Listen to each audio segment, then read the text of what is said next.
Assalamualaikum warahmatullahi wabarakatuh. Perkenalkan, nama saya Tito Noval Biantoro dan nomor induk mahasiswa saya adalah 195131112 dan saya dari kelas metode numerik A. Pada video kali ini saya akan menjelaskan mengenai tugas 4, penyelesaian persamaan nonlinear dengan MATLAB. Sebelum kita masuk ke soal, izinkan saya untuk menjelaskan dasar teori yang saya gunakan. MATLAB adalah sebuah bahasa dengan high performance kinerja tinggi untuk komputasi masalah teknik. MATLAB mengintegrasikan komputasi, visualisasi, dan pemrograman dalam satu model yang mudah untuk digunakan. Masalah-masalah dan penyelesaiannya diekspresikan di dalam notasi matematika yang familiar. MATLAB merupakan suatu sistem interaktif yang memiliki elemen data dalam suatu array, sehingga tidak lagi kita dipusingkan dengan masalah dimensi. Penggunaan MATLAB meliputi bidang-bidang seperti matematika dan komputasi, pembentukan algoritma, akuisisi data, pemodelan, simulasi dan pembuatan prototipe, analisa data, eksplorasi dan visualisasi, dan grafik keilmuan dan bidang rekayasa.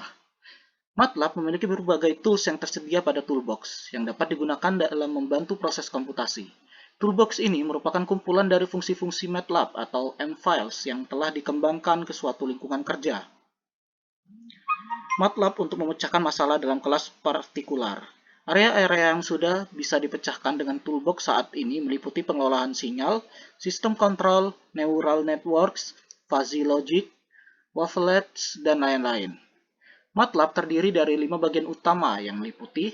Yang pertama adalah development environment, yang mana merupakan sekumpulan perangkat dan fasilitas yang membantu Anda untuk menggunakan fungsi-fungsi dan file-file pada MATLAB. Yang kedua adalah MATLAB Mathematical Function Library, yang mana merupakan sekumpulan algoritma komputasi mulai dari fungsi-fungsi dasar. Dan yang ketiga adalah MATLAB Language, yang mana merupakan suatu high-level matrix atau array language dengan control flow statements, function, dan structure input ataupun output, dan fitur-fitur object-oriented programming. Dan yang keempat adalah grafik, yang mana merupakan fasilitas untuk menampilkan vektor dan matriks sebagai suatu grafik. Dan yang terakhir adalah MATLAB Application Program Interface atau API, yang mana merupakan suatu library yang memungkinkan program yang telah Anda tulis dalam bahasa C dan Fortran dan mampu berinteraksi dengan MATLAB. Oke, dalam mencari akar penyelesaian dengan metode regulasi falsi pada MATLAB, maka prinsip yang digunakan adalah dengan mencari nilai XR dengan menggunakan rumus metode regulasi falsi, yang mana kemudian apabila fxl dikali fxr-nya yang sudah kita dapat sebelumnya itu lebih besar dari 0, maka pada iterasi selanjutnya xl sama dengan xr dan xu tetap. Begitu juga sebaliknya, apabila fxl dan fxr lebih kecil dari 0, maka pada iterasi selanjutnya xu sama dengan xr dan xl tetap. Kemudian baru kita bisa cari nilai galatnya, yang mana apabila fxl dan fxr lebih besar dari 0, maka nilai galatnya adalah dapat kita cari dengan mengabsolutkan nilai dari XR dikurang XL. Sementara apabila FXL dikali FXR lebih kecil dari 0, maka galatnya adalah nilai absolut dari XR dikurang XU. Perhitungan akan berhenti ketika nilai galat sudah memenuhi ketentuan. Sedangkan dalam mencari akar penyelesaian dengan metode secant pada MATLAB, maka prinsip yang digunakan adalah dengan mencari nilai XR baru dengan menggunakan rumus secant, yang mana selanjutnya bisa dicari nilai galat pada iterasi tersebut dengan mengurangkan nilai XR baru pada iterasi tersebut dengan nilai XR yang sebelumnya. Perhitungan dihentikan ketika galat sudah memenuhi ketentuan. Oke, ke soal yang pertama. Tentukan akar persamaan dari X pangkat 3,5 dikurang 80 sama dengan 0 dengan batas 2 sampai 5 dengan menggunakan metode regulasi falsi dengan error yang diizinkan 2,5%. Oke, pada MATLAB, hal yang pertama kita harus lakukan adalah menulis dulu judulnya, yaitu persen metode regulasi falsi galat. Lalu kita ketik clear all, enter CLC, dan baru kita buat display metode regulasi falsi strip galat, lalu display garis sama dengan untuk membuat judulnya nanti ketika sudah di run. Selanjutnya kita tulis simx karena variabel yang kita gunakan di sini adalah X, baru kita masukkan data yang kita punya, yang mana fungsinya itu sesuai dengan soal adalah F sama dengan X pangkat 3,5 dikurang 80, XU adalah batas yang lebih besarnya yaitu 5 dan XL adalah batas yang lebih kecilnya yaitu 2. Dan galat adalah 0,025 atau 2,5%. Oke, selanjutnya kita tulis fungsi fxl sama dengan subs f, xl. Ini menandakan bahwa nilai fxl adalah didapat ketika kita memasukkan nilai xl ke dalam fungsi. Dan selanjutnya untuk fxu subs f, xu ini berarti kita mendapatkan nilai fxu dengan cara memasukkan nilai xu ke fungsi f.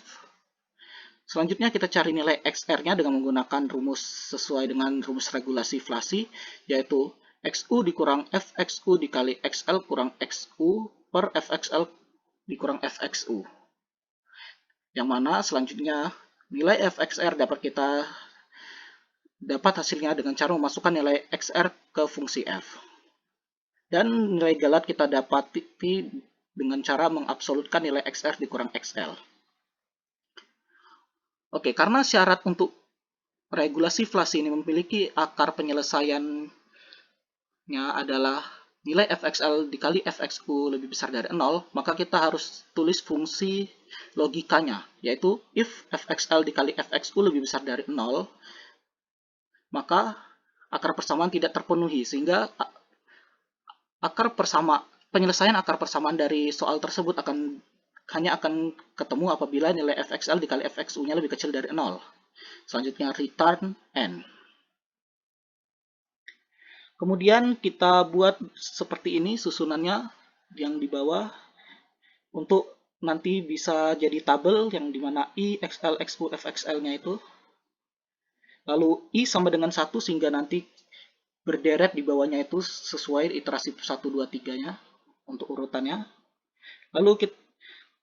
Lalu kita tulis while E lebih besar dari galat untuk membatasi bahwa perhitungan yang akan kita lakukan selanjutnya hanya akan dilanjutkan apabila nilai E atau nilai galat pada iterasi yang kita hitung tersebut masih belum memenuhi standar. Dan apabila sudah memenuhi standar galat yang sesuai soal, maka perhitungan akan dihentikan.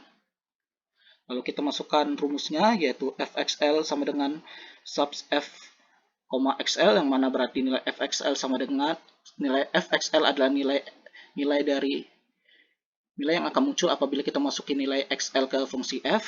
Fxu sama seperti sebelumnya, yaitu nilai yang akan keluar apabila kita memasukkan nilai xu ke fungsi f.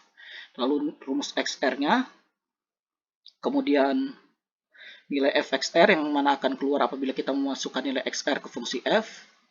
Nah, karena ada dua kemungkinan yang akan keluar dari rumus regulasi inflasi ini, yaitu apabila nilai fxl kali fxr-nya lebih besar dari 0, maka absolutnya itu sama dengan xr kurang xl, atau apabila nilai fxl kali fxr-nya lebih kecil dari 0, maka nilai galatnya adalah absolut xr kurang xu, maka kita tulis lagi rumus logikanya, yaitu if fxl dikali fxr lebih besar dari 0, maka E sama dengan absolut xr kurang xl, else E sama dengan ABS, di mana xr kurang xu, dan n. Selanjutnya kita tulis fprintf ini untuk menyusun datanya nanti biar supaya tersusun di tabel yang sudah kita buat di atasnya itu. Kemudian kita buat rumus logika lagi di mana if fxl dikali fxr lebih besar dari 0, xl sama dengan xr, atau else xu sama dengan xr, n i sama dengan i tambah 1, supaya nanti di tabelnya iterasinya itu berurut 1, 2, 3, 4-nya itu. Kemudian display fprintf, maka nilai akar persamaannya adalah persen dikali 6f per n xr, atau nilai xr yang terakhir yang dihitung.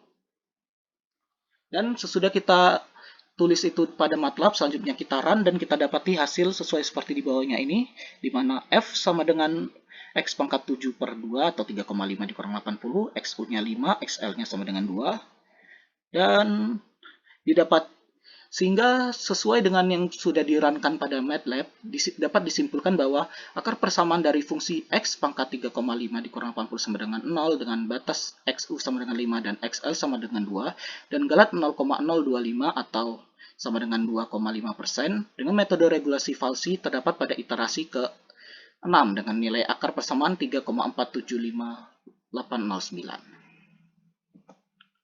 Selanjutnya untuk soal nomor 2, diketahui persamaan fx sama dengan 4x pangkat 3 dikurang 15x pangkat 2 ditambah 17x dikurang 6 sama dengan 0 dengan x pada iterasi ke negatif 1-nya sama dengan min 2 dan x 0-nya sama dengan 2 dengan galat 0,00001 dan kita cari menggunakan metode sekant. Caranya hampir sama seperti yang sebelumnya, kita tulis dulu metode yang kita gunakan, clear all CLC, lalu kita buat judulnya, lalu kita buat sims add karena lagi-lagi variabel yang kita gunakan adalah x, lalu kita masukkan data yang kita gunakan yaitu persamaannya f sama dengan 4x pangkat 3 kurang 15x pangkat 2 ditambah 17x kurang 6, kemudian kita masukkan nilai a dan b nya untuk menyimbolkan x min 1 dan nilai x nya. Kemudian galatnya, batasnya yaitu 0,00001 dan nilai galat yang kita cari yaitu adalah rumus absolut dengan cara mengurangi kedua xr yang baru dengan xr yang sebelumnya. Dan karena x yang kita gunakan adalah x min 1, maka i-nya itu kita mulai dari i sama dengan min 1. Selanjutnya kita cari nilai fa-nya dengan cara memasukkan nilai a ke fungsi f-nya dengan menuliskan fa sama dengan subs f, a, begitu juga dengan fb. Kemudian kita buat susunan untuk tabelnya sesuai seperti yang ini, DISP atau display, I, XI, FXI, XI plus 1 atau E, atau ini sama saja seperti XR, hanya saja disimbolkan dengan XI.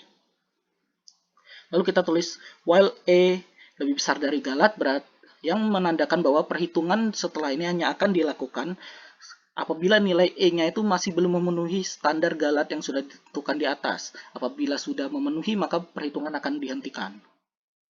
Selanjutnya, FA sama dengan subs F, A, yang mana berarti nilai FA didapati jika nilai A dimasukkan ke persamaan F, begitu juga dengan nilai FB.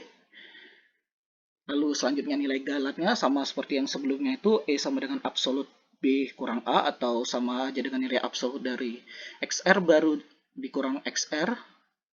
Lalu I sama dengan I ditambah 1. Supaya nanti pada tabel angka iterasinya itu berurut dari 1, 2, 3, 4, 5 sampai seterusnya.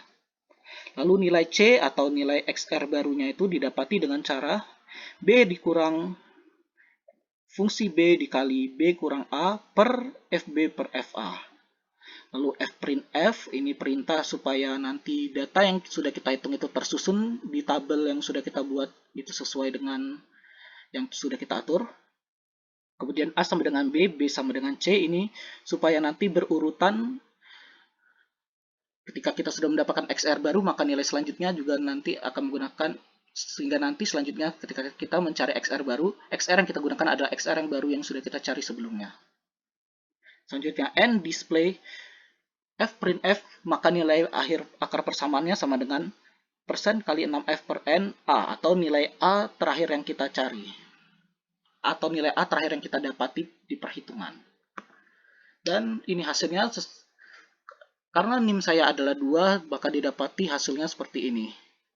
Sehingga dapat disimpulkan bahwa akar persamaan dari fungsi fx sama dengan 4x pangkat 3 dikurang 15x kuadrat ditambah 17x dikurang 6 sama dengan 0 dengan x negatif 1 sama dengan min 2 dan x 0 yang sama dengan 2 dan nilai galatnya itu batasnya adalah 0,00001 dengan metode sekant terdapat pada iterasi ke-1 dengan nilai akar persamaan 2 atau apabila kita hitung secara manual maka dapat kita ambil kesimpulan bahwa fungsi dengan batas tersebut tidak memiliki penyelesaian karena nilainya itu tidak berbeda dari nilai XR awalnya, yaitu 2. Demikianlah video penjelasan saya mengenai tugas 4 ini. Lebih dan kurangnya saya mohon maaf dan saya akhiri. Wassalamualaikum warahmatullahi wabarakatuh.